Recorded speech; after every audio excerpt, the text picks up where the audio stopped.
Today I'm going to talk to you about a highly debatable topic, depression. Why is it debated, you might ask? Well, many scientists and researchers claim that depression is a myth. What exactly is depression, though? A 2012 doctorate periodical defines it overall as a functioning mental disorder. That means people that have depression can live on a day-to-day basis and still experience symptoms, but they are functioning. However, there are two different types or categories that depression falls under: short-term and clinical.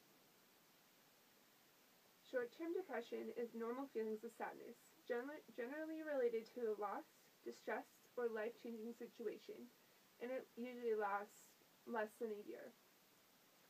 Clinical depression is more long-term, from a year to a lifetime, and it's defined by the Lake Erie School of Osteopathic Medicine as an imbalance of chemicals, specifically serotonin. This chemical is responsible for carrying happy feelings to the brain. If a chemical imbalance is the case, that would mean one's neurotransmitter used to carry feelings doesn't work properly, which some people don't believe is possible. This leads back to my topic question: is depression a myth? While researching, I found the main reason for disbelief was either one or two reasons. One was the belief that it's all in one's head. Associated with this were the common myths that everyone controls their own emotions and everyone experiences feelings of sadness sometime in their life. The second was a disbelief that one can have a chemical imbalance that will affect your mood. The medical journal Public Library of Science Medicine backs this by stating the chemical imbalance is a useful metaphor, but not reasonable research. However, most researchers do back up the illness.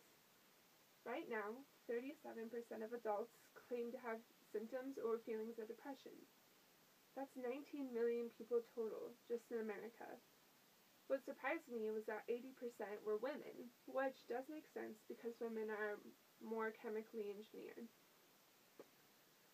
Almost all the research situations I found showed after evaluation that the people that claimed to be depressed were also the ones that proved to have low serotonin levels. Additionally, the same symptoms were reported by all of these people, including sadness, fatigue, weight loss or gain, which makes sense because weight fluctuation is related to chemical imbalance, either having too many, which would make you lose a lot of weight, or having not enough, which will make you gain weight. And lastly, the inability to concentrate. The commercials seen on TV are a good representative of people that have depression and live with it on a daily basis, and I'll show you one of those later. Still having doubts? Many could agree that short-term depression is experienced by high school or college students at least once for any multitude of reasons. Maybe you could relate these feelings to yourself or think of a friend who experienced them. In fact, I witnessed it myself with one of my close friends. She had feelings of sadness and emptiness on a regular basis and self-medicated after she went to a doctor to get help, who then told her it was all in her head. Even her own mother backed up that statement, saying it was ridiculous.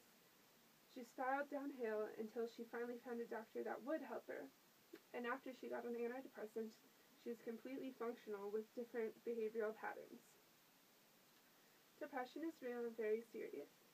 Statistics out of the Journal of Mental Health state 15% of people that have it will commit suicide. If you are suspicious of someone being depressed, look for the symptoms stated earlier: fatigue, weight loss or gain, inability to concentrate, as well as more serious ones such as self-harm, jokes or talk of suicide regularly, or withdrawnness. Please don't ignore the symptoms. Seek help. Tell someone. And if the person is confidentially confiding in you, suggest professional help, a support group, or antidepressants. No one should be ashamed to reach out for help. However, one of the most important things to remember is most with depression are not suicidal. So you don't have to jump down their throat or get on their backs to talk about it. They're just normal people with sad feelings, and sometimes they don't know where to turn. Sometimes the best thing to do is lend an open ear or a helping hand. to improve the person's feelings. Thank you.